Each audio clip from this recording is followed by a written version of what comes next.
चलिए आप सभी लोगों का एक बार फिर ऑनलाइन क्लासेस में हम स्वागत करते हैं। चलिए जरा ध्यान दीजिएगा, आज हम स्टार्ट करने वाले हैं protection of human rights act 1993 का, जो सेक्शन 3 से लेकर के 11 तक हम पढ़ने की कोशिश कर रहे हैं। चैप्टर सेकेंड में ये चैप्टर सेकेंड है और इसको पढ़ते हैं हम लोग। यहाँ पे बात की गई चैप्टर सेकेंड में राष्ट्रीय मानव अधिकार आयोग, जो कि सेक्शन 3 से लेकर के 11 तक डिफाइन किए गए हैं। The national human rights commission, और लास्ट क्लास में हम लोगों ने डिस्कस किया हुआ था सेक्शन 3 के बारे में। एक बार फिर मैं रिवाइज करता हूँ और वहां से इसे कंटिन्यू करता हूँ। तो चलिए सीधे हम आपको बैरेट की तरफ लेके चल रहे हैं। ध्यान दीजिएगा, पढ़ेंगे क्या क्या, एक नज़र फिर से डाल लीजिए कि सेक्शन में क्या दिया हो, क्योंकि ये हमारे लिए बहुत इंपॉर्टेंट है कि सेक्शन हमें याद हो। तो सबसे पहले ध्यान देते हैं, चैप्टर पर नज़र डालिए। चैप्टर पे यहाँ पर बात की गई सेकेंड चैप्टर की, जो कि रिलेटेड है the national human rights commission. अध्याय 2 राष्ट्रीय मानव अधिकार आयोग। सेक्शन 3 में बात की गई है constitution of a national human right commission, राष्ट्रीय मानव अधिकार आयोग का गठन। और फोर्थ में यहाँ पर बात की गई appointment of chairperson and other members, अध्यक्ष और अन्य सदस्यों की नियुक्ति। सेक्शन 5 में बात की गई है resignation and removal of chairperson and members, अध्यक्ष और सदस्यों का त्यागपत्र और हटाया जाना। नेक्स्ट यहाँ पर हम लोग बात करेंगे सेक्शन 6 में, जो आप पढ़ने वाले हैं। यहाँ पर बात की गई है term of office of chairperson and members, अध्यक्ष और सदस्यों की पदावधि। सेक्शन 7 में बात की गई member to act as chairperson और to discharge his function in certain circumstances, कतिपय परिस्थितियों में सदस्य का अध्यक्ष के रूप में कार्य करना या उसके कृत्यों का निर्वहन। सेक्शन 7 में यहाँ पर बात, सेक्शन 8 पर एक बार नजर डालिए, terms and condition of service of chairperson and members, अध्यक्ष और सदस्यों की सेवा के निबंधन और शर्तें। सेक्शन 9 में डिस्कस करेंगे vacancies act not to invalidate the proceedings of the commission, रिक्तियों आदि से आयोग की कार्रवाइयों का अविधिमान ना होना। सेक्शन 10 पर नजर डालिए, procedure to be regulated by the commission, प्रक्रिया का आयोग द्वारा विनियमित किया जाना। और सेक्शन 11 में हम यहाँ पे बात करेंगे officers and other staff of the commission, आयोग के सरकारी और फिर से रिपीट कर रहा हूँ, आयोग के अधिकारी और अन्य कर्मचारी वृंद। ये हम टोटल यहाँ पे डिस्कस करने वाले हैं। तो चलिए सीधे हम चलते हैं बैरेट की तरफ, जरा ध्यान दीजिए। सेक्शन 3 पर एक बार नजर डालिए, constitution of the national human right commission, जो ह्यूमन राइट कमीशन है उसका गठन कैसे होगा, सब क्लोज फर्स्ट आप यहाँ पे पढ़ रहे हैं। एक बार हम इसको रिवाइज करते हुए चलेंगे, जरा ध्यान दीजिएगा।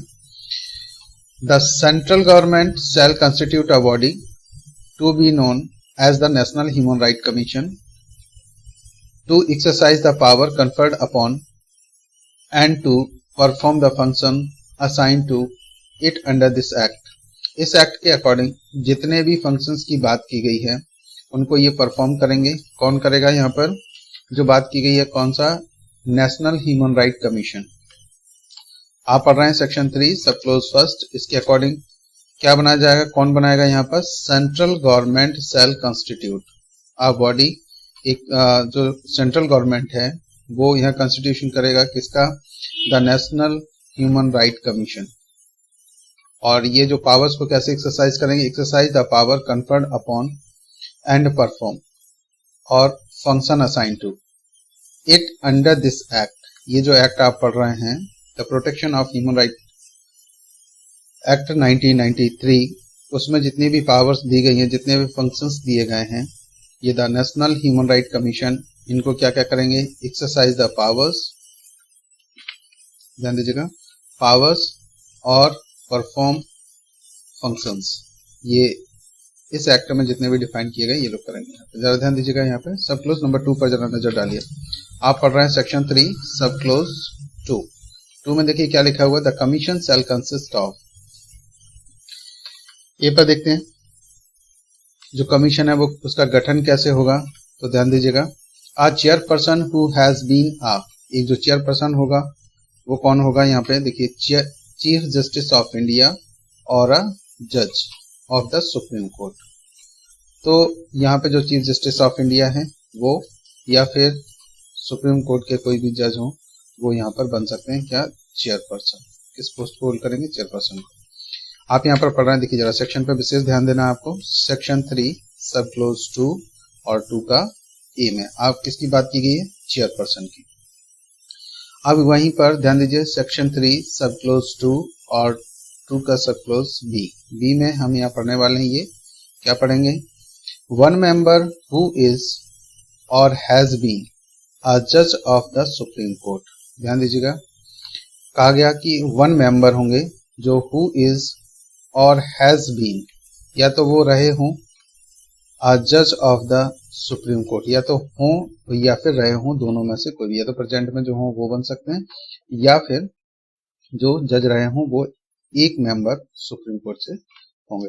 दूसरा जरा ध्यान दीजिएगा, यहाँ पे सेक्शन 3 सब क्लोज 2 का सी पर नजर डालते हैं। यहाँ कहा गया one member who is or has been the chief justice of high court, या तो जो हाई कोर्ट के जो चीफ जस्टिस हों उनमें से कोई भी एक मेंबर या तो हों या फिर रहे हों, वो यहाँ पर जो चीफ जस्टिस हों हाई कोर्ट के वो एक मेंबर के रूप में यहाँ पर रहेंगे।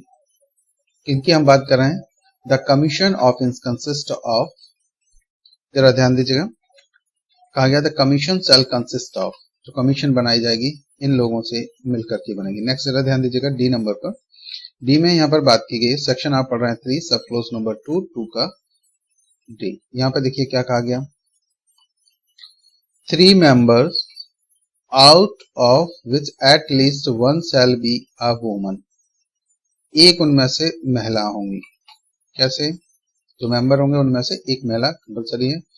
To be appointed from amongst person having knowledge of और practical experience in matter relating to human rights, जिनको नॉलेज होनी चाहिए ह्यूमन राइट्स की और उनके पास ह्यूमन राइट्स से रिलेटेड एक्सपीरियंस, प्रैक्टिकल एक्सपीरियंस भी होना चाहिए। अगला जरा ध्यान दीजिएगा, यहाँ सब क्लोज नंबर 3 पर आप सेक्शन 3 पढ़ रहे हैं, सब क्लोज 3 जरा ध्यान दीजिए। इसमें क्या था, इसमें आपने पढ़ा द चेयरपर्सन ऑफ, जो चेयरपर्सन है chairperson of national commission of backward classes, जो बैकवर्ड क्लासेस का नेशनल कमीशन है, और the national commission of minorities, जो माइनॉरिटीज के थे, the national commission of the protection of child's rights and the national commission for the scheduled caste and the national commission for the scheduled tribe caste and scheduled tribes. फिर next यहाँ बात की गई the national commission for women and the chief commissioner of the person with disabilities. अब जरा यहाँ पे ध्यान दीजिएगा, जहां तक ये कमीशन की बात की गई है, यहां तक इनके जो चेयरपर्सन होंगे, जो चेयरपर्सन की ये बात की गई है, ये जब ये क्या कर रहे हैं यहाँ पे, अब आगे पढ़िए, या फिर यहाँ पर बात की गई चीफ कमिश्नर की, कब, जो 4 पर्सन विद डिजेबिलिटीज, जो डिजेबिलिटीज पर्सन के लिए अपॉइंट किए जाते हैं उनके लिए। अब देखिए यहाँ पे कहा गया shall be deemed to be a member of the commission, तो किसके मेंबर समझे जाएंगे, कमीशन के। मेंबर का मतलब यहाँ पर ह्यूमन राइट कमीशन से है। अब कौन सा ह्यूमन राइट कमीशन होगा, जो सेंट्रल लेवल का, यानी कि नेशनल ह्यूमन राइट कमीशन जो है उसी को यहाँ पर शॉर्ट में कमीशन कहा गया, जैसे कि हमने डेफिनेशन में पढ़ा था। For the discharge of functions specified in clause b to j of section 12, जो कि सेक्शन 12 के फंक्शन बी से लेकर के जे तक का जब कार्यभार कर रहे हों उस समय, चाहे वो ह्यूमन ये नेशनल कमीशन ऑफ बैकवर्ड हो, चाहे वो SC/ST से हो, चाहे वो ये माइनॉरिटीज से हो या प्रोटेक्शन चाइल्ड राइट से हो, जितने भी ये कमीशन है इनके कोई भी चेयरपर्सन जब ये इन कार्यों को करते हैं तो इन्हें ऐसा माना जाता है कि ये नेशनल ह्यूमन राइट कमीशन के सदस्य हैं, यानी कि मेंबर हैं। अगला जरा ध्यान दीजिएगा, यहाँ पे सब क्लोज नंबर 4 पर एक बार नजर डालते हैं। There shall be a secretary general who shall be the chief executive officer of the commission and shall subject to the control of the chairperson, exercise all administrative and functional power except judicial function and the power to make regulation under section 40B। तो देखिए जरा यहाँ पर ध्यान दीजिए, 40B के जो power है आप इसको ऐसा छोड़ दीजिए कि ये लोग ये काम नहीं कर पाएंगे। कौन?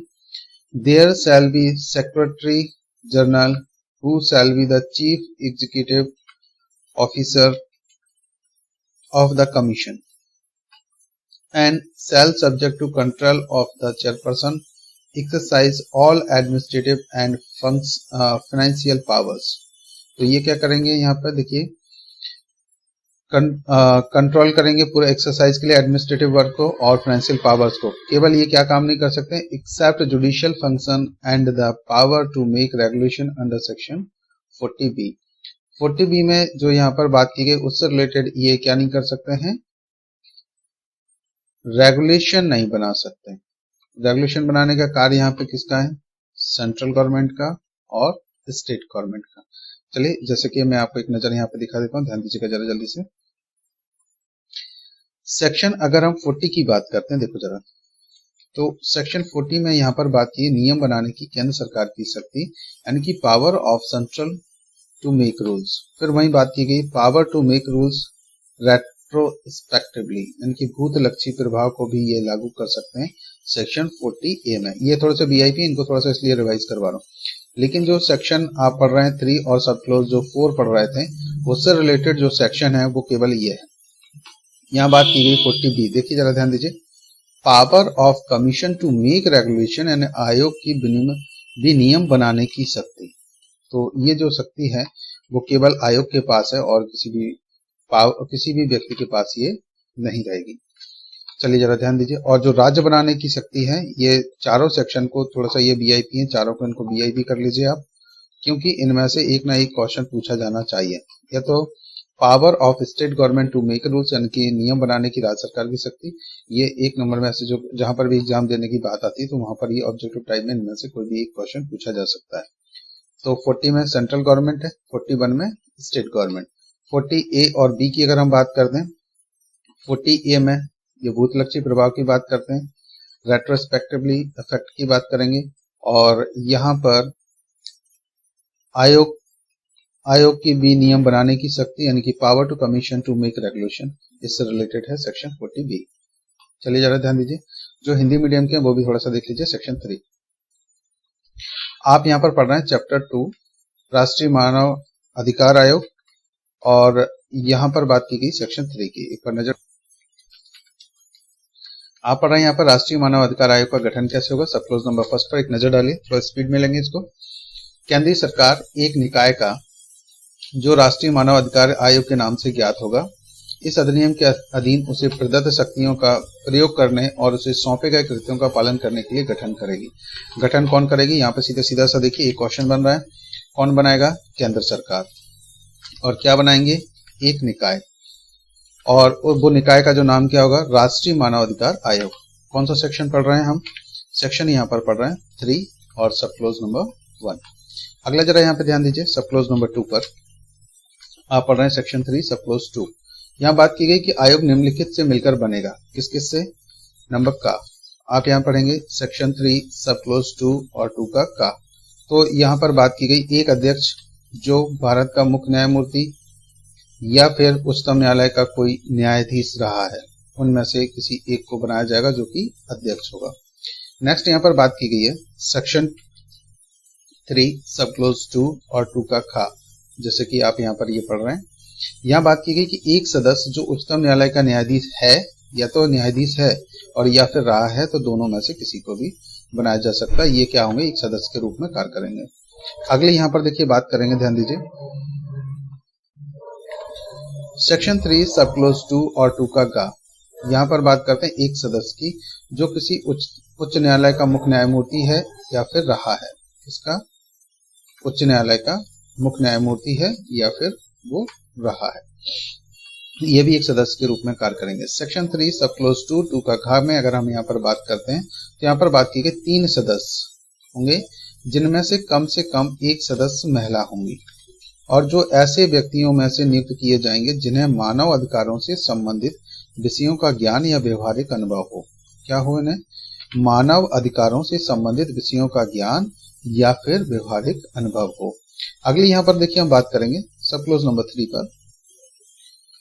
सेक्शन 3 सब क्लोज 3 पर एक बार नजर डालिए। देखिए यहाँ कहा गया राष्ट्रीय पिछड़ा वर्ग आयोग, राष्ट्रीय अल्पसंख्यक आयोग, या राष्ट्रीय बालक अधिकार संरक्षण आयोग, या फिर राष्ट्रीय अनुसूचित जाति आयोग, या राष्ट्रीय अनुसूचित जनजाति आयोग, या फिर हो राष्ट्रीय महिला आयोग। इनके जो अध्यक्ष हैं वो जब यहाँ पर धारा 12 के खंड ख से लेकर के यहाँ तक में विनिर्दिष्ट कृत्यों के निर्वहन के लिए आयोग के सदस्य समझे जाएंगे। जब ये इन कर्तव्यों को कर रहे हों तो इनको माना जाएगा कि ये आयोग के सदस्य हैं। आयोग का मतलब है राष्ट्रीय मानव अधिकार आयोग, उससे यहाँ पर लिया जाएगा। जो आयोग शब्द है इसका डेफिनेशन यही रहेगा। आप जरा ध्यान दीजिएगा, यहाँ पर भी बात की गई कि जो दिव्यांगजन के लिए जो मुख्य आयुक्त हैं उनको भी एक आयोग का सदस्य ही समझा जाएगा जब वो कार्य कर रहे हो धारा 12 के खंड ख से लेकर के यहाँ तक के कर्तव्यों का निर्वहन कर रहे हो तब। सब क्लोज 4 पर एक बार नजर डालिए। सेक्शन 3 सब क्लोज 4 पर एक बार नजर डालते हैं। यहाँ कहा गया एक महासचिव होगा जो आयोग का मुख्य कार्यपालन अधिकारी होगा और वह आयोग की अध्यक्ष के नियंत्रण के अधीन रहते हुए सभी प्रशासनिक और वित्तीय शक्तियों का प्रयोग करेंगे। कौन सा नहीं कर सकते? सिवाय न्यायिक कृत्यों और 40 ख के अधीन विनियम बनाने की शक्ति का प्रयोग वो नहीं करेंगे। तो इनको आप यहाँ से कट कर सकते हैं कि ये नहीं बना सकते, बाकी के वो करेंगे। कौन? जो कि महासचिव होंगे। और किसके अंडर में कार्य करेंगे? जो आयोग का मुख्य कार्यपालन अधिकारी होगा और वह आयोग के अध्यक्ष के नियंत्रण के अधीन कार्य करते हुए। ये यहाँ पर जो क्वेश्चन बना है इनको थोड़ा सा आपको ध्यान देना है। कौन? जो महासचिव होगा और वह क्या होगा? आयोग की जो अध्यक्ष के नियंत्रण के अधीन रहते हुए। किनके नियंत्रण के अधीन रहते हुए? और किन शक्तियों का पावर करेंगे? यूज करेंगे प्रशासनिक और वित्तीय, एडमिनिस्ट्रेटिव और फाइनेंशियल पावर्स को यूज कर सकते हैं, लेकिन केवल ना तो न्यायिक और ना ही धारा 40 ख के अधीन विनियम बनाने की शक्ति का उपयोग करेंगे। इनको छोड़ करके वो बाकी के यूज कर सकते हैं। सब क्लोज इसका जो 5 है उस पर एक बार और नजर डाल लीजिए। आयोग का मुख्यालय दिल्ली में होगा, तो जो इसका हेड ऑफिस होगा वो कहाँ होगा? दिल्ली में। और आयोग केंद्रीय सरकार के पूर्व अनुमोदन से भारत में अन्य स्थानों पर कार्यालय स्थापित कर सकेगा। अगर केंद्रीय सरकार का पूर्व अनुमोदन मिलता है तो उससे ये अन्य स्थानों पर भी अपने कार्यालय स्थापित कर सकेंगे। और वैसे इनका जो मुख्य कार्यालय होगा वो दिल्ली में होगा। सब क्लोज जो 5 है यहाँ पर ज्यादा ध्यान दीजिएगा। The headquarters of the commission shall be at Delhi and the commission may with the previous approval of the central government establish office at other place in India। Other place in India में भी इनके ऑफिसों को बनाया जा सकता है। Section number 4 पर एक नजर डालिए। उससे पहले थोड़ा सा जानना चाहूंगा, वॉइस क्लियर है गाइस? सभी को समझ आ रहा है? चलिए से बताइए एक बार, थोड़ा सा क्लियर कर दीजिए प्लीज।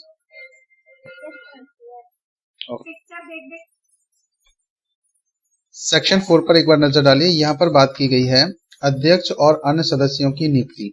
जो अध्यक्ष होंगे और सदस्य होंगे उनकी नियुक्ति कैसे होगी? तो सेक्शन 4 का सब क्लोज अगर हम फर्स्ट पर एक नजर डालते हैं तो यहाँ पर नजर डालेगा तो यहाँ पे कहा गया राष्ट्रपति अपने हस्ताक्षर और मुद्रा सहित। कौन? राष्ट्रपति को ये राष्ट्रपति अपने हस्ताक्षर और मुद्रा सहित अधिपत्र द्वारा अध्यक्ष और सदस्यों को नियुक्त करेगा। तो यहाँ पर देखिए सेक्शन 4 सब क्लोज नंबर फर्स्ट पर ये कहा गया कि राष्ट्रपति अपने हस्ताक्षर और मुद्रा सहित अधिपत्र द्वारा जो नोटिफिकेशन होगा उनके द्वारा और यहाँ पर अध्यक्ष और सदस्यों को नियुक्त करेंगे। इस बात को आपको ध्यान रखना है। सीधा सीधा सा ये क्वेश्चन यहाँ से बनता है कि नियुक्ति कौन करेगा? तो कौन करेगा? यहाँ पर राष्ट्रपति। और प्रोसेस क्या है? हस्ताक्षर और मुद्रा सहित और उसमें अधिपत्र द्वारा। ये लाइन आपको थोड़ा सा ध्यान रखना। आप पढ़ रहे हैं सेक्शन 4 सब क्लोज नंबर फर्स्ट पर। यहाँ पे देखिए जरा ध्यान दीजिए। परंतु इस उपधारा के अधीन प्रत्येक नियुक्ति ऐसी समिति की सिफारिशें प्राप्त होने के पश्चात की जाएंगी जो निम्नलिखित से मिलकर बनेगी। तो समिति कौन सी बनाई जाएगी? देखिए जरा ध्यान दीजिए। यहाँ कहा गया परंतु इस उपधारा के अधीन प्रत्येक नियुक्ति, चाहे वो अध्यक्ष की हो और चाहे वो सदस्य की हो, कहा गया कि ऐसी समिति की सिफारिशें प्राप्त होने के पश्चात की जाएंगी जो निम्नलिखित से मिलकर के बनेगी। तो यहाँ पर देखिए जरा कौन कौन होगा। नंबर का प्रधानमंत्री जो उसके अध्यक्ष होंगे, का लोकसभा का अध्यक्ष जो सदस्य होंगे, और भारत सरकार के गृह मंत्रालय का भारत साधक मंत्री जो कि सदस्य होंगे। कहा में ध्यान दीजिए। लोकसभा में विपक्ष का नेता जो कि सदस्य होंगे, फिर यहाँ पे बात किया गया राज्यसभा में विपक्ष का नेता, वो भी सदस्य होंगे। और 4 में जरा यहाँ ध्यान दीजिए, राज्यसभा का उपसभापति, ये भी यहाँ पे सदस्य होंगे। फिर लास्ट में एक लाइन पर और नजर डालिए, यहाँ कहा गया परंतु यह और कि उच्चतम न्यायालय का कोई आसीन न्यायाधीश या किसी उच्च न्यायालय का कोई आसीन मुख्य न्यायमूर्ति भारत के मुख्य न्यायमूर्ति से परामर्श करने के पश्चात ही नियुक्त किया जाएगा, अन्यथा नहीं। यहाँ पर ये लाइन थोड़ा सा वीआईपी है, इसको भी थोड़ा सा ध्यान से देखिएगा। क्या कहा जा रहा, देखिए कि उच्चतम न्यायालय का कोई आसीन न्यायाधीश, जो उच्चतम न्यायालय का कोई भी जो प्रेजेंट में न्यायाधीश है या फिर किसी उच्च न्यायालय का कोई आसीन मुख्य न्यायमूर्ति है, या तो सुप्रीम कोर्ट के कोई भी न्यायाधीश हो जो प्रेजेंट में हो, या फिर बात की गई किसी उच्च न्यायालय का कोई आसीन मुख्य न्यायमूर्ति हो, या फिर भारत के मुख्य न्यायमूर्ति क्या करेंगे, भारत के मुख्य न्यायमूर्ति से परामर्श करने के पश्चात ही उनको नियुक्त किया जाएगा, अन्यथा नहीं। तो यहाँ पर देखिए, चाहे वो सुप्रीम कोर्ट के कोई जज हो या हाई कोर्ट के जज मुख्य न्यायमूर्ति हो, उनको भारत के जो चीफ जस्टिस है उनसे परामर्श करने के पश्चात ही उन्हें नियुक्त किया जाएगा, अदरवाइज उन्हें नियुक्त नहीं किया जाएगा। सब क्लोज नंबर 2 पर एक बार नजर डालिए। आप पढ़ रहे हैं सेक्शन 4 और 4 का सब क्लोज नंबर 2। यहाँ देखिए बात की गई अध्यक्ष या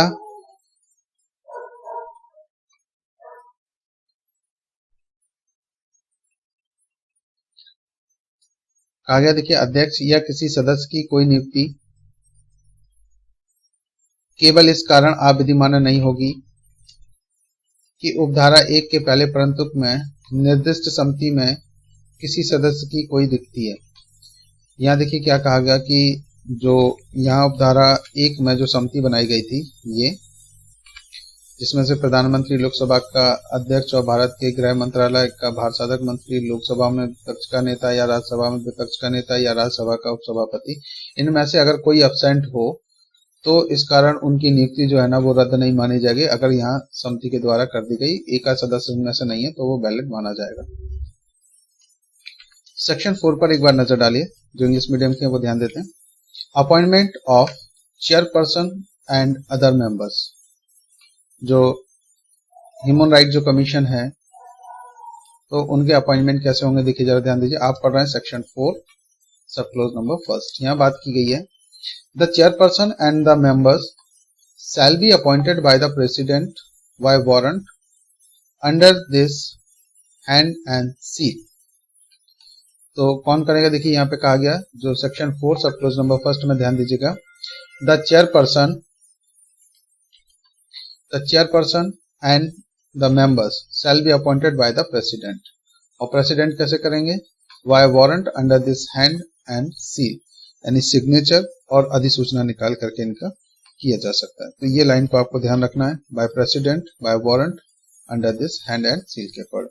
अब जरा ध्यान दीजिएगा, लेकिन प्रोवाइडेड दैट में जरा ध्यान दीजिए, every appointment under this subsection shall be made after obtaining the recommendation of the committee consisting of, जो कमेटी है पर प्रेसिडेंट अपॉइंट कैसे करेंगे, जो कमेटी है इनके रिकमेंडेशन के आधार पर ही किया जा सकता है। तो कमेटी में कौन कौन होंगे, देखिए जरा ध्यान दीजिए। ए पर जरा ध्यान दीजिए, द प्राइम मिनिस्टर यानी chairperson, and b speaker of the house of people, ये भी मेंबर रहेंगे इसमें। सी में जरा ध्यान दीजिए, minister in charge of the ministry of house affairs in the government of India, ये भी मेंबर रहेंगे। डी में जरा ध्यान दीजिए, leader of the opposition in the house of the people, member. And E में बात की गई leader of the opposition in the council of state, ये भी मेंबर रहेंगे। एंड एफ में यहाँ ध्यान देंगे, deputy chairman of the council of state, ये भी मेंबर रहेंगे। तो एक कमेटी में इतने लोग रहेंगे, इनकी रिकमेंडेशन पर ही प्रेसिडेंट के द्वारा इनको अपॉइंट किया जाएगा। आप पढ़ रहे हैं सेक्शन 4 और सब क्लोज नंबर 1, सेक्शन 4 सब क्लोज 1। अब जरा ध्यान दीजिएगा, यहाँ पे प्रोवाइडेड में जरा ध्यान देते हैं क्या कहा गया। Provided further that no sitting judge of the Supreme Court or sitting Chief Justice of a High Court, तो कहा गया देखिए जो सिटिंग जज हैं प्रेजेंट में किसके, सुप्रीम कोर्ट के, और sitting chief justice of the high court या किसी भी हाई कोर्ट के जो चीफ जस्टिस हैं, shall be appointed except after consultation with the Chief Justice of India। यानी कि चीफ जस्टिस ऑफ इंडिया के कंसल्टेशन के बाद ही किसी भी सुप्रीम कोर्ट के जज जो सिटिंग जज है उनको अपॉइंट किया जा सकता है जो वर्किंग में है, या फिर जो सिटिंग चीफ जस्टिस हों किसी हाई कोर्ट के उनको अपॉइंट किया जा सकता है ह्यूमन राइट कमीशन के लिए। और उसके लिए आवश्यक है किससे कंसल्ट किया जाना चाहिए, with the chief justice of India, यानी कि भारत के जो मुख्य न्यायमूर्ति हैं उनसे एक बार कंसल्टेशन के बाद इनको अपॉइंट किया जा सकता है। नेक्स्ट ध्यान दीजिए सब क्लोज नंबर 2 पर, सेक्शन 4 सब क्लोज 2 आप स्टडी कर रहे हैं, यहाँ पे ध्यान दीजिएगा एक बार। देखिए कहा गया no appointment of a chairperson और a member shall be invalid merely by reason of any। तो किस कारण से इनवैलिड नहीं हो सकता, vacancy of any member in the committee referred in the first proviso to subsection first. जो first proviso subsection जो फर्स्ट है उसकी जो प्रोविजो में जो दिए गई कमेटी उनमें से अगर कोई एक सीट वैकेंट रहती है, कोई भी मेंबर अगर एब्सेंट रहता है या उनकी सीट वैकेंट रहती है तो उस कंडीशन में यहाँ पर इनवैलिड नहीं माना जाएगा। किसी भी चेयरपर्सन और मेंबर का जो अपॉइंटमेंट है वो इनवैलिड नहीं माना जाएगा। चलिए अब हम सीधी बात करते हैं सेक्शन 5 पर। सेक्शन 4 क्लियर है गाइस सभी को? सेक्शन 5 पर एक बार नजर डालिए। देखिए ध्यान दीजिए, अध्यक्ष और सदस्यों का त्यागपत्र और हटाया जाना। जो अध्यक्ष हैं और जो सदस्य हैं उनका त्यागपत्र अगर वो रेजिग्नेशन देते हैं या उन्हें यहाँ से हटाया जाए, रिमूव किया जाए तो किस प्रकार से कर सकते हैं। देखिए जरा ध्यान दीजिए, आप पढ़ रहे हैं सेक्शन 5 का सब क्लोज फर्स्ट, तो नजर डालिएगा एक बार। कहा गया अध्यक्ष या कोई सदस्य राष्ट्रपति को संबोधित अपने हस्ताक्षर सहित लिखित सूचना द्वारा अपना पद त्याग सकेगा। तो सबसे पहले आप यहाँ पर पढ़ रहे हैं सेक्शन 5 सब क्लोज फर्स्ट। ये थोड़ा सा वीआईपी लाइन है, जरा ध्यान दीजिएगा। या तो देखिए अध्यक्ष या कोई अन्य सदस्य, कोई भी सदस्य हो, किसको वो हस्ताक्षर करेंगे, किसको संबोधित करते हुए अपना त्यागपत्र दे सकते हैं, तो राष्ट्रपति को संबोधित अपने हस्ताक्षर सहित लिखित सूचना द्वारा अपना पद त्याग सकेगा। तो रिटर्न में यहाँ पे इंफॉर्मेशन देनी होगी और वो भी राष्ट्रपति को संबोधित होना चाहिए, यानी कि राष्ट्रपति के नाम से वो अपना त्यागपत्र लिखेंगे और उन्हें दे सकते हैं। कौन दे सकता है? अध्यक्ष और कोई अन्य सदस्य जो कि राष्ट्रीय मानवाधिकार आयोग में कोई भी पद धारण करता हो, चाहे वो अध्यक्ष का या फिर सदस्य का। सब क्लोज नंबर 2 पर एक बार नजर डालिए। यहाँ पर आप पढ़ रहे हैं सेक्शन 5 का सब क्लोज 2 पर देखिए कहा गया उपधारा 3 के उपबंधों के अध्ययन रहते हुए, 3 हम ये जस्ट पढ़ने वाले, अध्यक्ष या किसी सदस्य को केवल साबित कदाचार या असमर्थता के आधार पर, क्या क्या होना चाहिए, जो कदाचार किया वो साबित होना चाहिए। ठीक है, अगला देखिए यहाँ पे, या फिर किसी असमर्थता के आधार पर किए गए राष्ट्रपति के ऐसे आदेश से उसके पद से हटाया जाएगा। तो देखो पहला तो क्या है, कब अगर सेल्फ में अपना त्यागपत्र दे रहे हैं तो राष्ट्रपति को संबोधित होना चाहिए। दूसरा, किसी जो अध्यक्ष हैं या फिर कोई ऐसा सदस्य है जो कि कदाचार उनके लिए साबित हो जाए या उनकी कोई कार्य करने की असमर्थता हो, इस आधार पर राष्ट्रपति के ऐसे आदेश से उसके पद से उसे हटाया जाएगा। तो हटाएगा कौन? इसके लिए राष्ट्रपति का आदेश की आवश्यकता होगी। अब जरा ध्यान दीजिएगा, जो उच्चतम न्यायालय को राष्ट्रपति द्वारा निर्देश किए जाने पर, तो किसको? उच्चतम न्यायालय को। और उच्चतम न्यायालय कौन? राष्ट्रपति निर्देश करेंगे। और उच्चतम न्यायालय द्वारा इस निम्नलिखित विहित प्रक्रिया के अनुसार की गई जांच पर यह रिपोर्ट किए जाने के पश्चात किया गया है कि यथास्थिति अध्यक्ष या ऐसे सदस्य को ऐसे किसी आधार पर हटा दिया जाए। तो देखिए यहाँ पे जांच कौन करेगा? 3 क्वेश्चन या 2-3 क्वेश्चन बनाए, देखिए जरा ध्यान दीजिए। पहला तो आप सेक्शन 5 का सब क्लोज फर्स्ट से एक क्वेश्चन हो रहा है कि अगर जो त्यागपत्र देना हो तो किसे दे सकते हैं। दूसरा यहाँ पे जो क्वेश्चन अराइज हो रहा है कि यदि किसी अध्यक्ष को या फिर उसके सदस्य को हटाया जाना हो तो किन आधार पर हटाया जा सकता है। तो फर्स्ट यहाँ बताया गया कदाचार या फिर असमर्थता के आधार पर। दूसरी यहाँ पर बात की गई कि इसके लिए राष्ट्रपति ऐसा आदेश करेगा कि उसे पद से हटाया जाए, तभी उसे हटाया जाएगा। लेकिन उससे पहले भी जो उच्चतम न्यायालय को राष्ट्रपति ऐसे निर्देश देंगे और उन्हें जांच करने की बात की जाएगी, तो फिर जो प्रक्रिया बताई गई है उच्चतम न्यायालय द्वारा, वो उस प्रक्रिया को फॉलो करने के बाद जो भी जांच की रिपोर्ट आई है, उस रिपोर्ट किए जाने के पश्चात ही किसी सदस्य को हटाया जाएगा। तो मैंने कि जब कदाचार साबित हो और असमर्थता हो, इससे रिलेटेड जांच होगी, और जांच कौन करेगा यहाँ पर? सुप्रीम कोर्ट यानी कि उच्चतम न्यायालय, और इसके बाद ही किसी सदस्य को हटाया जा सकता है। अब जरा यहाँ पे ध्यान दीजिएगा, सब क्लोज नंबर 3 पर एक नजर डाल लीजिए, फिर इसके बाद इसे हम आगे कंटिन्यू करते हैं, फिर इंग्लिश में भी पढ़ेंगे इसको। देखिए जरा ध्यान दीजिए, उपधारा 2 में किसी बात के होते हुए भी यदि यथास्थिति अध्यक्ष या कोई सदस्य, ध्यान दीजिए उपधारा 2 में जो जस्ट अभी आपने पढ़ा, यहाँ क्या किया गया? यथास्थिति अध्यक्ष या कोई सदस्य दिवालिया न्याय निर्णित किया जाता है, दिवालिया उसे घोषित कर दिया जाए, बैंकरप्ट या खाम है, अपनी पदावधि में अपने पद के कर्तव्यों के बाहर किसी सावेतन नियोजन में लगता है, यानी किसी जो जब पद धारण किया हुआ है उसी समय में वो कोई अन्य पद धारण कर लेता है जिसमें उसे वेतन मिलता है, और किसी के नियोजन में कार्य करना शुरू कर देता है। तो अगला जरा यहाँ पे ध्यान दीजिए, नेक्स्ट गा में यहाँ पर बात की गई है, मानसिक या शारीरिक शैथिल के कारण अपने पद पर बने रहने के अयोग्य है। कोई भी ऐसी बीमारी हो गई जो मेंटली या शारीरिक है जिसमें वो अपने कार्य नहीं कर सकते। घा विकृत चित्त का है और सक्षम न्यायालय की ऐसी घोषणा विद्यमान है, तो किसी न्यायालय ने उन्हें विकृत चित्त घोषित किया हो। दूसरा यहाँ पर बात की गई है गा में, किसी ऐसे अपराध के लिए सिद्ध दोष ठहराया जाता है और कारावास से दंडित किया जाता है जिसमें राष्ट्रपति की राय में नैतिक अधमता अंतर्वलित है। इसमें राष्ट्रपति उनकी राय के अनुसार नैतिक अधमता है, तो क्या होगा यहाँ पे? देखिए जरा ध्यान दीजिए, तो राष्ट्रपति अध्यक्ष ऐसे सदस्य को आदेश द्वारा पद से हटा सकेगा। तो इनमें से जो आप यहाँ पर पढ़ रहे थे सेक्शन 5 सब क्लोज जो 3 आपने पढ़ा, इनमें कहा गया कि अगर इनमें से कोई भी टर्म्स कंडीशन जो का से लेकर के इंगा तक डिफाइन की गई हैं, ये इनमें से कोई भी हैं, तो राष्ट्रपति उन्हें ऐसे अध्यक्ष हो या सदस्य हो उसे आदेश द्वारा पद से हटा देगा। ठीक है, ये सेक्शन आप 5 पढ़ रहे थे। जो इंग्लिश मीडियम के वो भी जरा ध्यान दीजिएगा, सेक्शन 5 पर एक बार नजर डालिए। देखिए यहाँ पर कहा गया resignation and removal of chairperson and members. Section 5 सब क्लोज फर्स्ट पर एक बार नजर डालिए। यहाँ कहा गया द चेयरपर्सन और any member may by notice in writing under his hand address to the president of India. किसको एड्रेस करके करेंगे? हैंड से राइटिंग अंडर हिज हैंड और address to the president of India resign his office.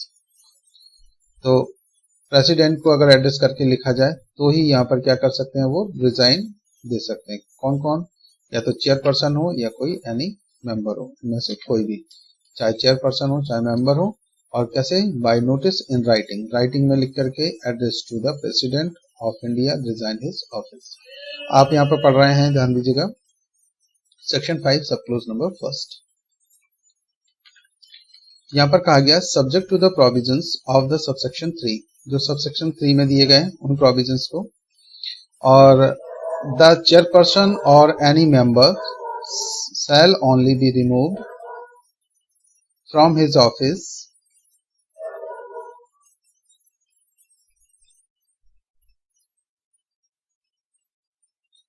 by order of the President of India on the ground of proved misbehavior और incapacity।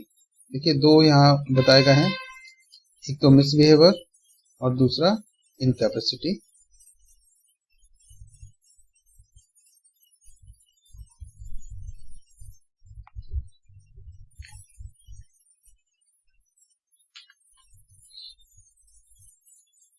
और इसमें क्या हो जाना चाहिए? प्रूव हो जाना चाहिए, मिसबिहेवियर और कैपेसिटी।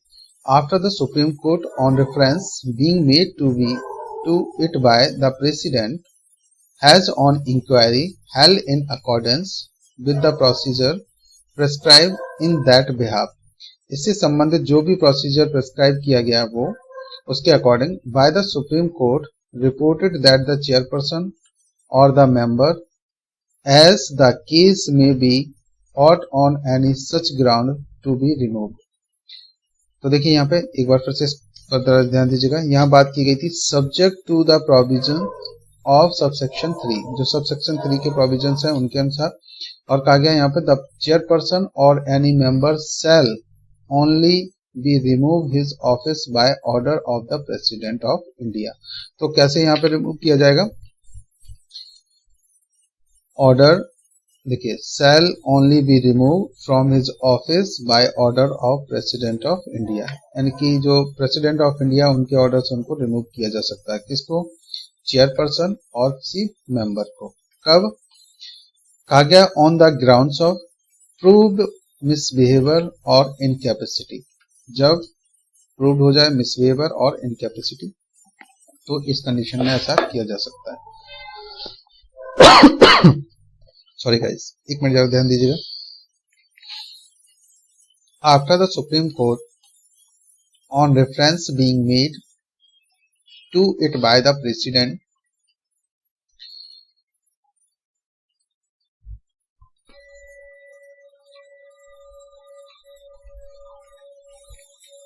देखिए यहां पर हम बात कर रहे थे कि जब प्रूव हो जाए क्या misbehaviour and incapacity after the supreme court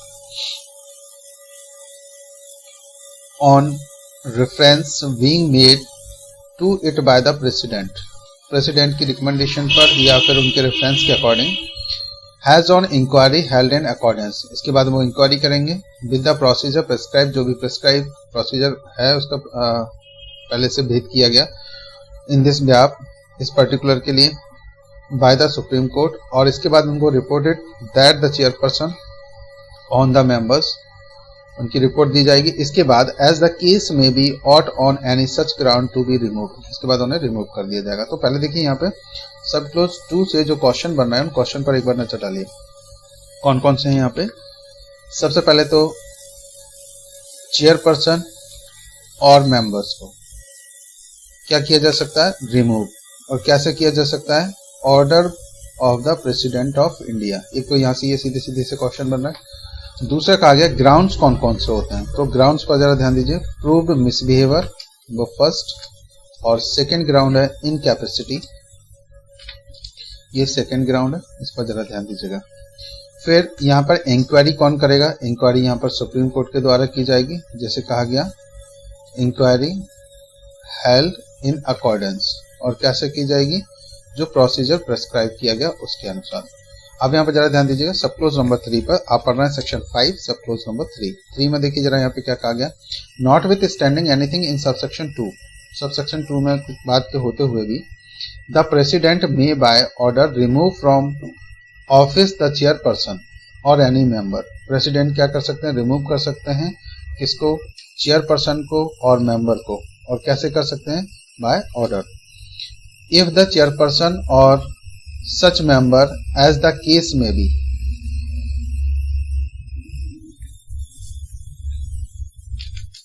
first is adjudged on insolvent, और दूसरा कहा गया engage during his term of office in any paid employment outside the duties of his office। कहा गया engages during his term of office in any paid employment, अगर वो किसी paid employment में चले जाते हैं outside the duties of his office, जो उनका ऑफिस उससे बाहर अगर चले जाते हैं दूसरी जगह, और वहाँ एम्प्लॉयमेंट में पेड एम्प्लॉयमेंट में अगर चले जाए, फ्री तो कर सकते हैं लेकिन पेड एम्प्लॉयमेंट में अगर जाते हैं, तो यहाँ देखिए पेड एम्प्लॉयमेंट का टर्म यूज किया गया, इसका थोड़ा सा ध्यान रखिएगा। कौन सा है? बी पॉइंट में। सी में देखिए जरा ध्यान दीजिएगा, यहाँ बात की गई है is unfit to continue in office by reason of infirmity of mind or body।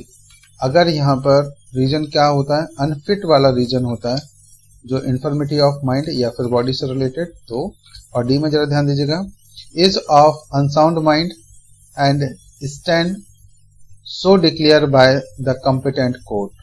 अगर यहाँ अनसाउंड माइंड की बात आती है और यहाँ पर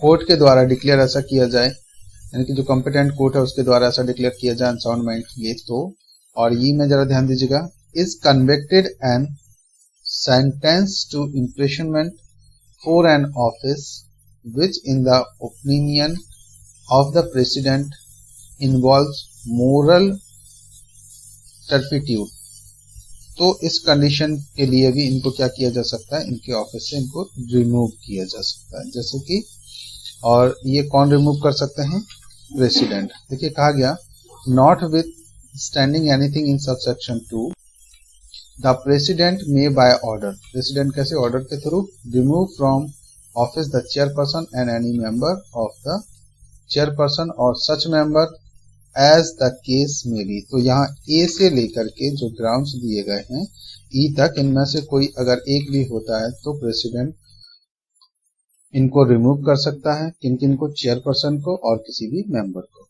हम अभी यहाँ पे क्या पढ़ रहे थे, सेक्शन 5 का सब क्लोज 3। अब हम यहाँ पे आगे डिस्कस करने वाले हैं सेक्शन 6 को। जरा ध्यान दीजिएगा, जो हिंदी मीडियम के वो भी थोड़ा सा ध्यान दीजिएगा। हाँ, ये सभी को समझ आया, या किसी को कोई प्रॉब्लम हो तो प्लीज कंफर्म कीजिएगा। किसी को कोई प्रॉब्लम तो नहीं है, आगे कंटिन्यू करें।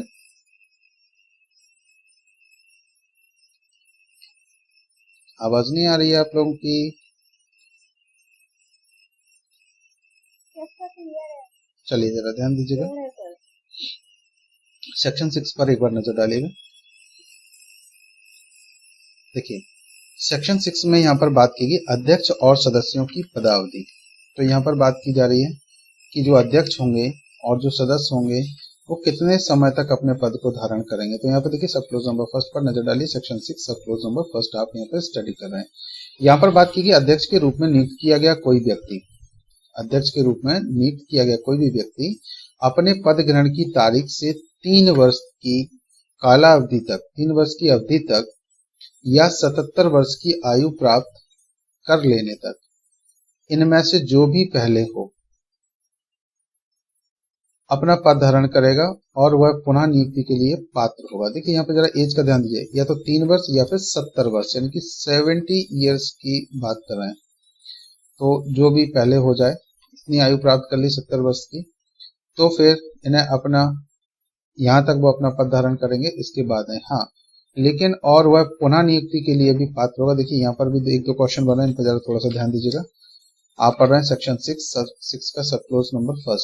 जो अध्यक्ष होंगे, अभी अध्यक्ष की बात की गई, कोई व्यक्ति नियुक्त किया गया तो अपने पद जो ग्रहण किया है उस तारीख से 3 वर्ष के लिए, कितने दिन के लिए, 3 वर्ष के लिए, या फिर 70 वर्ष की आयु प्राप्त कर लेने तक। 2 पॉइंट है यहाँ पर, तो यहाँ पर आप ऐसे कर सकते हैं 3 इयर्स और फिर 70 इयर्स। तो इनमें से लेने तक ये क्या करेंगे, अपना पद धारण करे रहेंगे और पुनः नियुक्ति के लिए भी पात्र होंगे। तो सबसे पहले क्वेश्चन तो सेक्शन से बनेगा, दूसरा क्वेश्चन ये टाइम पीरियड का हो गया, और तीसरा क्वेश्चन क्या वो पुनः नियुक्त हो सकता है, रीअपॉइंट किया जा सकता है। तो तीसरा क्वेश्चन है कि बिल्कुल किया जा सकता है। अब किसको बात कर रहे थे हम यहाँ पर, अध्यक्ष की। अब दूसरा यहाँ पर बात कीजिएगा सब क्लोज नंबर 2 पर। आप पढ़ाएं सेक्शन 6 का सब क्लोज नंबर 2 पर हम यहाँ पर नजर डालते थे। यहाँ बात की सदस्य के रूप में नियुक्त किया गया कोई व्यक्ति, जो सदस्य के रूप में नियुक्त किया गया है अपने पद ग्रहण की तारीख से 3 वर्ष तक, बिल्कुल सेम, और फिर की अवधि तक अपना पद धारण करेगा तथा पुनः नियुक्ति का पात्र होगा। और परंतु कोई भी सदस्य 70 वर्ष की आयु प्राप्त कर लेने के पश्चात अपना पद धारण नहीं करेगा। तो बिल्कुल देखिए सेम है, चाहे वो सदस्य हो चाहे वो अध्यक्ष हो, दोनों के लिए एज का क्राइटेरिया लगभग एक जैसा ही है। तो यहाँ पे बिल्कुल भी कंफ्यूज नहीं होना, आप तो ऐसे करके रखिए 3 इयर्स, क्वेश्चन अगर टिक करना है तो 3 इयर्स और यहाँ 70 इयर्स जो भी पहले हो जाए। और रीअपॉइंटमेंट इनको भी है और अध्यक्ष को भी है, केवल सेक्शन अलग अलग है। तो आप इसको ऐसे याद कर सकते हैं, सेक्शन 6 सब क्लोज नंबर 1 में यहाँ पर चेयरपर्सन की बात की गई, अध्यक्ष की, और यहाँ मेंबर्स की बात की गई सेक्शन 6 सब क्लोज 2 में।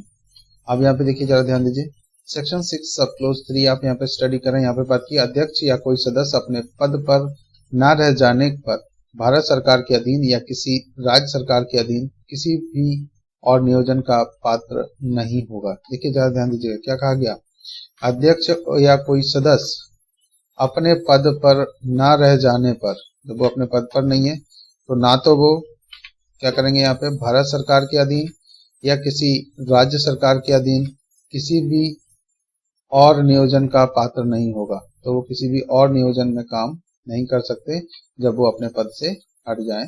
तो सेक्शन 7 पर एक बार नजर डालिए, जो इंग्लिश मीडियम के सबसे पहले वो देख लेते हैं। सेक्शन 6 पर एक बार नजर डालिए, ध्यान दीजिए। बात की गई है term of office of chairperson and members. Sub clause number first पर नजर डालिए। A person appointed as chairperson shall hold office for a term of 3 years। कितने तक के लिए रह सकते हैं? 3 years के लिए। फिर आगे बात की गई from the date on which he enters upon his office, जिस दिन उन्होंने ज्वाइन किया हुआ है उस दिन से, और until he attains the age of 70 years, जब तक कि वो या तो वो 70 years की एज अटेंड ना कर लें। विच एवर इज अर्लियर, जो भी पहले हो, चाहे तो 3 years चाहे हो 70 years, and shall be eligible for reappointment. तो यहाँ 3 क्वेश्चन है जिनको थोड़ा सा ध्यान दीजिएगा। फर्स्ट तो सीधा सीधा सा सेक्शन की बात की गई, सेक्शन 6 सब क्लोज नंबर फर्स्ट। यहाँ पर किसको अपॉइंट की बात कर रहे हैं? ये चेयरपर्सन की। और दूसरा यहाँ पे जो क्वेश्चन होगा वो टाइम पीरियड 3 years और 70 years से रिलेटेड, और तीसरा पॉइंट है रीअपॉइंट से रिलेटेड। इसको थोड़ा सा ध्यान रखना है। सब क्लोज नंबर 2 पर एक बार नजर डालिए, सेक्शन 6 सब क्लोज 2 पर नजर डालते हैं। यहाँ बात की गई है a person appointed as a member shall hold office for a term of 3 years from the date on which he enters upon his office and shall be eligible for reappoint. ये भी रीअपॉइंट के लिए eligible हैं, और कितने years के लिए? 3 years के लिए इनको भी अपॉइंटमेंट मिलता है। पर प्रोवाइडेड दैट में जरा ध्यान दीजिएगा, no member shall hold office after he has attend the age of 70 years। तो 70 years के बाद का रेस्ट्रिक्शंस यहाँ प्रेसिडेंट चेयरपर्सन को भी है, और वही रेस्ट्रिक्शंस यहाँ पर इनको भी है, मेंबर्स के लिए भी। तो लगभग दोनों के लिए सेम है, एक जैसा ही है, एज क्राइटेरिया में कोई डिफरेंस नहीं है। आगे जरा ध्यान दीजिएगा, यहाँ पर सब क्लोज नंबर 3 पर नजर डालिए। On ceasing to hold office, a chairperson or a member shall be ineligible। देखिए एलिजिबल नहीं है, इनएलिजिबल होंगे फॉर फर्दर एम्प्लॉयमेंट, यानी कि आगे कहीं पर भी इसी एम्प्लॉयमेंट में काम नहीं कर सकते हैं। ना तो under the government of India, चाहे वो भारत सरकार का हो, और under the government of any state, किसी भी स्टेट के अधीनस्थ कार्य नहीं करेंगे। ना तो वो सेंट्रल गवर्नमेंट के अंडर होंगे, ना ही स्टेट गवर्नमेंट के अंडर होंगे। सेक्शन 7 पर एक बार नजर डालिए जल्दी से। देखिए यहाँ कहा गया कतिपय परिस्थितियों में सदस्य का अध्यक्ष के रूप में कार्य करना या उसके कृत्यों का निर्वहन करना। क्या कोई ऐसी परिस्थितियां हों जिसमें अध्यक्ष ये सदस्य जो है वो क्या अध्यक्ष का पद को ग्रहण करके कार्य कर सकता है, क्या उनके कार्यों का निर्वहन कर सकते हैं? तो देखिए यहाँ पर लिखा हुआ सेक्शन 7 सब क्लोज नंबर, आप फर्स्ट यहाँ पर पढ़ रहे हैं। तो यहाँ कहा गया अध्यक्ष की जब मृत्यु हो, ध्यान दीजिएगा, अध्यक्ष की मृत्यु, पद त्याग या अन्य कारण से उसके पद में हुई रिक्ति की दशा में, या किसी अन्य कारण से उनका पद रिक्त हो जाता है, तब ध्यान दीजिएगा, तो राष्ट्रपति अधिसूचना द्वारा सदस्यों में से किसी एक सदस्य को अध्यक्ष के रूप में तब तक कार्य करने के लिए प्राधिकृत कर सकेगा जब तक ऐसी रिक्ति को भरने के लिए नए अध्यक्ष की नियुक्ति नहीं हो जाती। तो देखिए यहाँ पे आप पढ़ रहे हैं सेक्शन 7 और सब क्लोज फर्स्ट। इसमें कहा गया कि अध्यक्ष की अगर मृत्यु हो जाए या वो पद त्याग हो जाए या किसी अन्य कारण से उनका पद खाली हो जाता है, तो उस सिचुएशन में अगर राष्ट्रपति अधिसूचना द्वारा जो कोई भी सदस्य हैं उन सदस्यों में से किसी एक सदस्य को अध्यक्ष के रूप में तब तक कार्य करने के लिए प्राधिकृत कर सकते हैं, यानी कि कार्यकारी अध्यक्ष उन्हें बनाया जा सकता है जब तक कि उन नए अध्यक्ष की नियुक्ति ना हो जाए। सेक्शन 7 सब क्लोज 2 पर एक बार नजर डालिए। यहाँ पर कहा गया, आप पढ़ रहे हैं सेक्शन 7 सब क्लोज 2, जब अध्यक्ष छुट्टी पर अनुपस्थिति के कारण, या तो अध्यक्ष कहाँ हो, छुट्टी पर हो, या अनुपस्थिति के कारण या अन्य कारण से अपने कृत्यों का निर्वहन करने में असमर्थ हैं, तब सदस्यों में से एक सदस्य जिसे राष्ट्रपति अधिसूचना द्वारा इस निमित्त प्राधिकृत करें, तो उस तारीख तक अध्यक्ष के कृत्यों का निर्वहन करेगा जिस तारीख को अध्यक्ष अपने कर्तव्यों को फिर से संभालता है। तो देखो ये तो एक नॉर्मल होगा, फर्स्ट में आप इसको ऐसे याद कर सकते हैं, सेक्शन 7 सब क्लोज नंबर फर्स्ट में यहाँ बात की गई कि अध्यक्ष की मृत्यु हो जाए या उनका पद त्याग हो जाए या किसी अन्य कारण से होता है, तो भी क्या राष्ट्रपति अधिसूचना द्वारा एक सदस्य को नियुक्त कर सकते हैं अध्यक्ष के रूप में, ठीक है। दूसरा यहाँ सब क्लोज 2 में बात की गई कि जब अध्यक्ष छुट्टी पर हो या अनुपस्थिति में हो, तो उसके जो कारण होगा उनके उत्तरवर्ती पद जो रहेगा उसमें किसी एक सदस्य को, जो कोई भी एक सदस्य को जिसे राष्ट्रपति अधिसूचना द्वारा इस निमित्त प्राधिकृत करे। कौन करे? राष्ट्रपति करे। जनरली ऑफिसों में क्या होता है, जैसे कलेक्टर नहीं है तो डिप्टी कलेक्टर जो है वो उनकी पोस्ट को जो जिसको वो चार्ज देके जाते हैं वो उनके चार्ज को संभालता है। लेकिन यहाँ पर राष्ट्रपति अधिसूचना द्वारा ऐसा कार्य करेंगे, वो प्राधिकृत करेंगे, तभी वो कार्य कर सकते हैं। जो इंग्लिश मीडियम के वो भी थोड़ा सा ज्यादा ध्यान दीजिएगा। सेक्शन 7 में आप पढ़ रहे हैं member to act as chairperson. कोई मेंबर क्या चेयरपर्सन की भांति कार्य कर सकता है। Or to discharge his function in certain circumstances, क्या कुछ सर्कमस्टेंसेस में कार्य कर सकते हैं। सपोज नंबर फर्स्ट में ध्यान दीजिएगा, in the event of occurrence of any vacancy in the office of the chairperson by reason. Reason कौन कौन से हैं? Reason of his death, resignation or otherwise. इन तीनों ही सिचुएशन में क्या होगा, यहाँ कहा गया president may by notification authorise one of the members to act as the chairperson until the appointment of new chairperson to fill such vacancy। जब तक न्यू चेयरपर्सन का अपॉइंटमेंट नहीं हो जाता तब तक के लिए प्रेसिडेंट किसी को नोटिफिकेशन के द्वारा ऑथोराइज कर सकता है। वो मेंबर क्या करेंगे यहाँ पर एज ए चेयरपर्सन यहाँ पर वर्कआउट कर सकते हैं अध्यक्ष की तरह। जरा ध्यान दीजिएगा। नेक्स्ट यहाँ पर सब क्लोज नंबर 2 पर आप पढ़ना है सेक्शन 7 सब क्लोज नंबर 2। यहाँ बात की गई है when the chairperson is unable to discharge his function owing to absence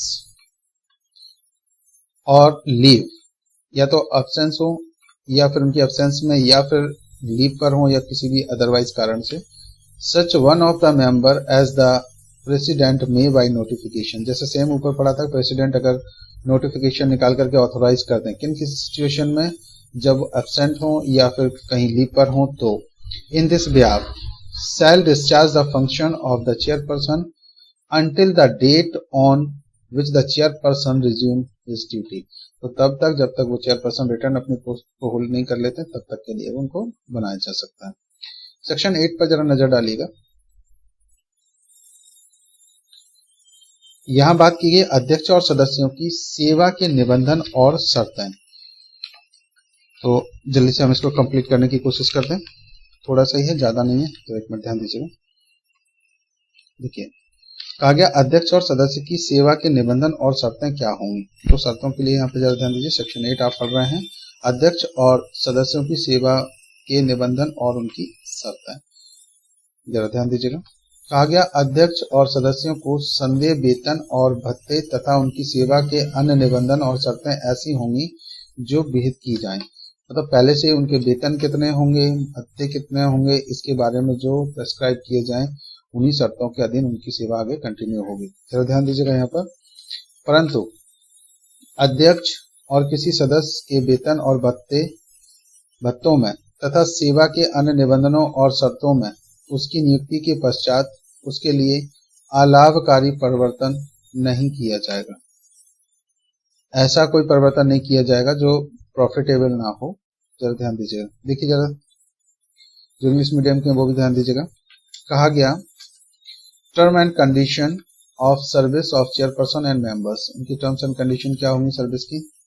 the salaries and allowances payable to and the other term and conditions of service the chairperson and members shall be such as may be prescribe. तो इनकी सेवा शर्तें और उनके वेतन भत्ते कैसे होंगे, जैसे कि प्रेस्क्राइब किए जाएं। अगला जरा ध्यान दीजिएगा नेक्स्ट में। Provided that neither the salary and allowances nor the other terms and conditions of service of the chairperson or a member shall be varied to his disadvantage after his appointment। तो कोई भी इनको disadvantage जो varied में किए जा रहे हैं उनको डिसएडवांटेज में नहीं किए जाएंगे और उनको जो बेनिफिट्स मिल रहे थे वो इनको मिलते रहेंगे। नेक्स्ट देखिए जरा सेक्शन नंबर 9 पर एक बार नजर डालिए।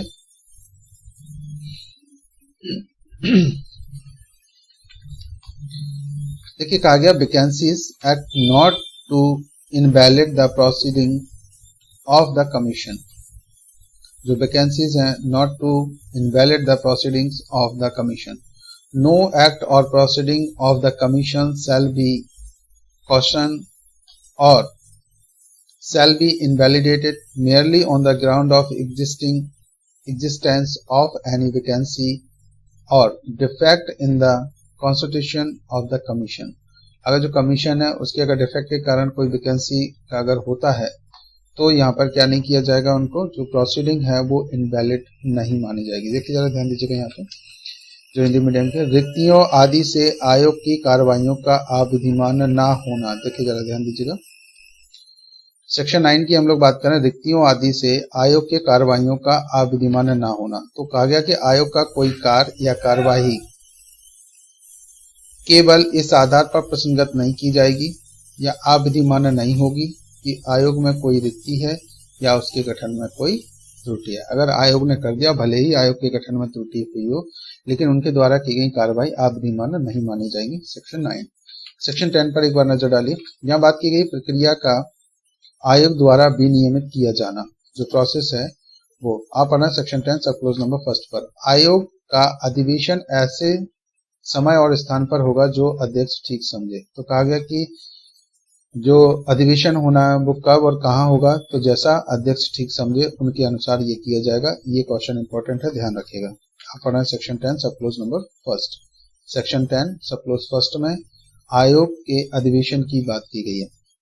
सब क्लोज 2 में जरा ध्यान दीजिएगा यहाँ बात की गई इस अधिनियम और उसके अधीन बनाए गए नियमों के उपबंधों के अधीन रहते हुए आयोग को अपनी प्रक्रिया के लिए विनियम अधिकथित करने की शक्ति होगी। किसको होगी? आयोग को। सब क्लोज आप 2 पढ़ रहे हैं, सेक्शन 10 सब क्लोज 2। यहाँ पर क्या कहा गया, इस अधिनियम और उसके अधीन बनाए गए नियमों के उपबंधों के अधीन रहते हुए, जो ये अधिनियम है और इसके अधीन जो नियम बनाए गए उनके अधीन रहते हुए आयोग को अपनी प्रक्रिया के लिए विनियम यानी कि जो रूल्स हैं वो बनाने के लिए शक्ति होगी और वो बना सकते हैं।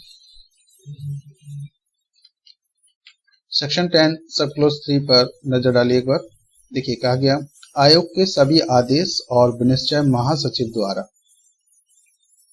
आदेश और विनिश्चय महासचिव द्वारा या इस नियमित अध्यक्ष द्वारा सम्यक रूप से प्राधिकृत आयोग के किसी अन्य अधिकारी द्वारा अधिप्रमाणित किए जाएंगे। तो कहा गया कि अधिप्रमाणित कौन करेगा, तो यहाँ पर कहा गया चाहे वो आदेश हो चाहे वो विनिश्चय हो, किसके द्वारा अधिप्रमाणित किए जाएंगे। जैसे कोर्ट में रजिस्ट्रार होते हैं वैसे ही आयोग में यहाँ पर कहा गया कि प्राधिकृत आयोग के किसी अन्य अधिकारी द्वारा उनको प्रमाणित किए जाएंगे या फिर अध्यक्ष के द्वारा। तो 2 लोगों को यहाँ पर कहा गया, अध्यक्ष या फिर अन्य प्राधिकृत अधिकारी जो भी हो उनको। अब यहाँ पे जरा ध्यान दीजिएगा, जो इंग्लिश मीडियम के वो भी थोड़ा सा ध्यान दीजिए। सेक्शन 10 पर एक बार नजर डालिए। सेक्शन 10 में यहाँ पर बात की गई procedure to be regulated by the commission. Sub clause 1 पर एक बार नजर डालते हैं। The commission shall be meet at such time and place as the chairperson may think fit. जैसा चेयरपर्सन को ठीक लगता है वैसे वो टाइम और प्लेस डिसाइड कर सकते हैं। इसके लिए कमीशन शैल मीट, जो मीटिंग उनको रखनी है, अधिवेशन करना, उसके लिए। सब क्लोज 2 पर एक बार नजर डालिए। Section 10 sub clause 2। Subject to the provisions of this act and the rules made therein under, the commission shall have the power to lay down by regulations its own procedure। ये अपने procedure के लिए क्या बना सकते हैं, विनियम बना सकते हैं। सब क्लोज नंबर 3 पर एक बार नजर डालिए। सब क्लोज नंबर 3 पर नजर डालते हैं। All orders and decisions of the commission shall be authenticated by the secretary general और any other officer of the commission duly authorized the chairperson in this behalf। जो चेयरपर्सन है उनके द्वारा जिसको भी ऑथोराइज किया जाए, या तो अदर ऑफिसर या फिर सेक्रेटरी ऑफ जनरल, ये क्या करेंगे, उनको ऑथोराइज करेंगे। जैसे कि आप ऑथेंटिकेटेड करेंगे किस किस को, जो डिसीजंस हैं और जो ऑर्डर्स हैं। जैसे आप कोर्ट में रजिस्ट्रार को जो परमिशन दी गई है सर्टिफाइड कॉपी निकलवाते हैं तो उनको एक ऑफिसर कर दिया जाता है, वो ही सर्टिफाइड कॉपी निकाल करके देते हैं। किस न्यायाधीश ने जजमेंट दिया, जरूरी नहीं कि उनके सिग्नेचर हो। सेक्शन 11 पर एक बार नजर डालिए। यहाँ पर बात कर रहे हैं officers and other staff of the commission.